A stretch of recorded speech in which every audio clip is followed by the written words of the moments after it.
Hello friends, Gayatri క్రియేషన్కు స్వాగతం. ఈరోజు మనం పూరీల శాసనం అనే కథ గురించి చెప్తున్నాను.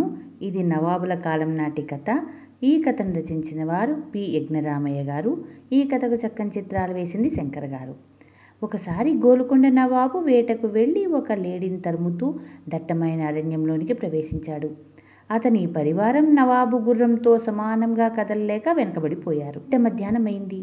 నవాబుకు దాహం వేసింది. ఎక్కడా నీరు కనిపించలేదు. అలసి ఉన్న గుర్రం మీద అలానే పోతూ నవాబు, అల్లా, నేను ఇవాళ దాహంతో చవక తప్పదా అనుకున్నాడు. అంతలో అతనికి దూరాన పక్షులు ఎగురుతూ కనిపించాయి.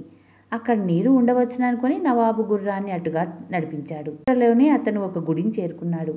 గుడి దగ్గర చల్ల నీడనిచ్చే చెట్లున్నాయి. గుడి ముందు కొలను ఉంది.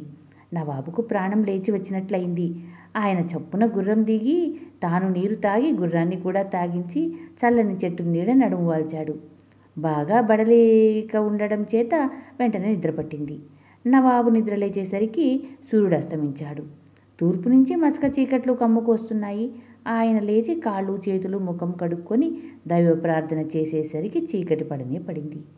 ఆ రాత్రి తన్ను అక్కడే గడపవలసి ఉంటుందని అతనికి తోచింది. అందుచేత ఆయన దేవాలయం ముందున్న అరువు మీద పడుకున్నాడు. కానీ ఆయనకు ఆకలి దహించుకుపోతూ ఉండడం చేత కన్ను మూతపడలేదు. అంతలో ఆయనకు దూరంగా దీపం ఒకటి కనిపించింది. ఆ దీపం తనకేసి వస్తూ ఉండటం చూసి ఆయనకు భయం వేసింది.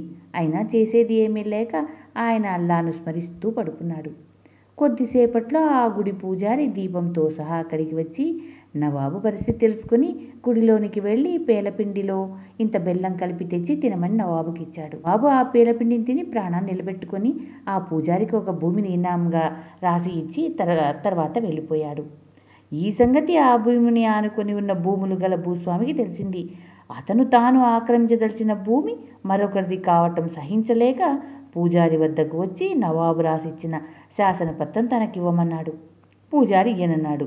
నేను తినవలసిన పంటను నువ్వు తింటావా, ఎలా తింటావో చూస్తాను అంటూ భూస్వామి పూజారిని ఒక చెట్టు కట్టేయించి తన నౌకర్ల చేత చావగొట్టించాడు. ఆ దెబ్బలకు తాళలేక పూజారి నవాబు రాసి ఇచ్చిన పత్రాన్ని తెచ్చి భూస్వామికి ఇచ్చాడు. భూస్వామి దాన్ని ముక్కలుగా చించి పూజారికి ఇచ్చి మింగమన్నాడు. పూజారి గత్యంతరం లేక వాటిని నమిలి మింగాడు. కొన్నాళ్లకు నవాబు ఆదరణ పోతూ పూజారి జ్ఞాపకం రాగా గుడి దగ్గరకు వెళ్ళాడు. గుడి పక్కన ఒక గుడిసె ఉంది. అందులో నుంచి పూజారి పిల్లలు బయటకు వచ్చి ఆయన్ను వింతగా చూస్తూ నిలబడ్డారు. బక్క చిక్కి ఉన్నారు. వాళ్ల బట్టలు చినిగి మాసి ఉన్నాయి. వాళ్ళని చూసి నవాబుకు ఆశ్చర్యం కలిగింది. తాను ఇచ్చిన భూమి మీద వచ్చే ఆదాయం పూజారికి చాలటం లేదు కాబోలు అని ఆయన అనుకున్నాడు. అంతలో కట్టెల కోసం వెళ్ళిన పూజారి నవాబు వచ్చినట్లు తెలుసుకొని పరిగెత్తుకుంటూ వచ్చి నవాబును పలకరించి గుడిసెలోనికి వెళ్ళి బెల్లం కలిపిన పేలపిండి తెచ్చి నవాబుకి ఇచ్చాడు. నవాబు ఆ పేలపిండి తిని దాన్ని మెచ్చుకొని, కాగితం తీసుకురా, ఇంకో ఇనాం రాసిస్తాను అన్నాడు. సర్కార్, నాదొక మనవి, కాగితం మీద రాసి ఇచ్చే ఇనాం నాకొద్దు అన్నాడు పూజారి. పోనీ రాగురేకు మీద రాయించమంటావా అని నవాబు అడిగాడు. వద్దు సర్కార్, అది మింగటం మరీ కష్టం. మీరు రాయించే శాసనం పూరీల మీద రాయించండి అన్నాడు పూజారి.